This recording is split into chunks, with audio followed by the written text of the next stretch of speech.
So moving to question 5 now. So what is mindfulness-based anti-oppression then? So these are my nuns my students, I should say, who I taught a long time ago. But they were very interested in learning English. And I was teaching them basic English. So I thought, well, we'll start with identity. So I said, a nun is a woman, a monk is a man. Things, okay, that's safe ground, right? Everyone will agree. But of course they didn't. So a nun who had no English, poor love, she stood up, money, no. She's very using her body language to say that I was wrong, that a nun is not a woman. Why I highlighted that earlier, a nun is like a monk, and a monk is not a man.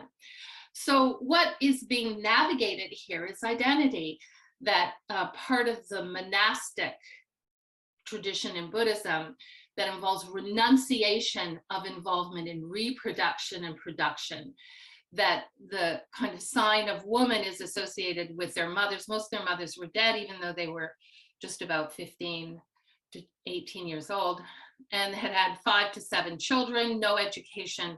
You got education by being a nun or ordained. So monasticism was an important expression of kind of protecting and sheltering oneself from oppression to practice mindfulness. Another key aspect of identity work in Buddhism is the strong emphasis, one of the 3 characteristics of really what's driving inquiry in Buddhism and mindfulness is the notion in Buddhism of no self, anatta. And this actually means no soul. By the way, anatta is a particular thing about India at the time, a view of the permanent soul that transcended lifetimes. And the Buddha said there was no fundamental soul or self in this way. It became refined as a doctrine or a view of emptiness. And then in Tibetan Buddhism, there was a particular orientation called the 3 bodies, which I think is really worth taking a moment to consider. So if we think of identity being really important, and we have this problem of the way we're defined in the world versus internally, and that internal ways we construct or experience ourselves can be part of the problem. In Tibetan Tantric Buddhism, in a way, they're trying to address this by talking about 3 bodies that coexist in one. And you could see it as part of the brains. And I think that would be really interesting research and could be done very easily, actually. So the way we appear in the world, like the Dalai Lama, is called the Nirmanakaya. So it's the appearing body to the senses, to our reasoning, Then you have a kind of emotional body. It's called the bliss body, the Sambhogakaya. For the Dalai Lama, it's associated with Chenrezig, the manifestation and embodiment of compassion seen here. And then on a 3rd level, which we could see as a primordial awareness, again associated with the brainstem, is the Dharmakaya. And that the practice of deity yoga in Tibetan Buddhism is about connecting to these 3 and seeing them as connected.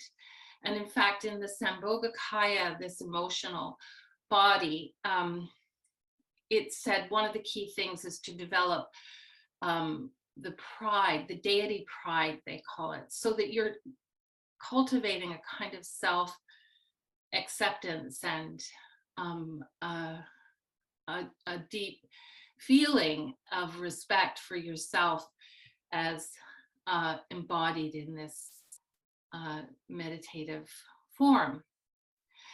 In secular scientific mindfulness, on the other hand, they avoided the term anatta, no self, because it scares people. But we talk about decentering. It still is going on and is linked with the main reason they believe it helps with depression. So in mindfulness to meaning theory, coming out of Gardner's work, for instance, he talks about moving from attention regulation to decentering, to a broadening of awareness that leads to well-being through the cultivation of savoring and meaning.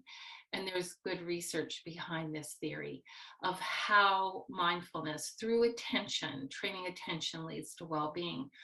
And for some of you who've done MBCT, I know Rose Mina teaches that this emphasis on like thoughts are not facts. So trying to move away that just because it arises in your mind doesn't mean it's true. So finding a bigger perspective.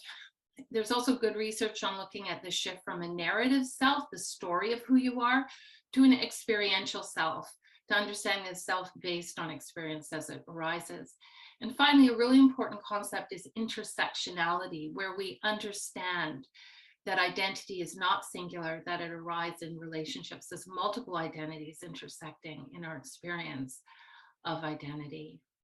So one of the key texts used to understand depression in psychoscientific mindfulness came from Beth Barola, and her model, this is in part based on the table of contents, but I've used it extensively in teaching, is you start in the body, then you focus on unlearning internalized oppression, and then dismantling privilege with mindful listening, because many students are, this is for higher ed, are also part of the privileged group, and then understanding a role for resistance and social action, including building more compassionate communities.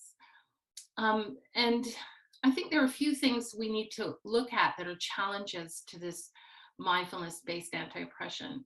One is the bias of mindfulness towards positive emotion, the need to hold explicit, sustained attention on oppression, which our impulses are to turn away, not notice it, having teachers model how to do it, bringing expression to these experiences, bringing it into language. The need for hybrid theories like Buddhism and Marx.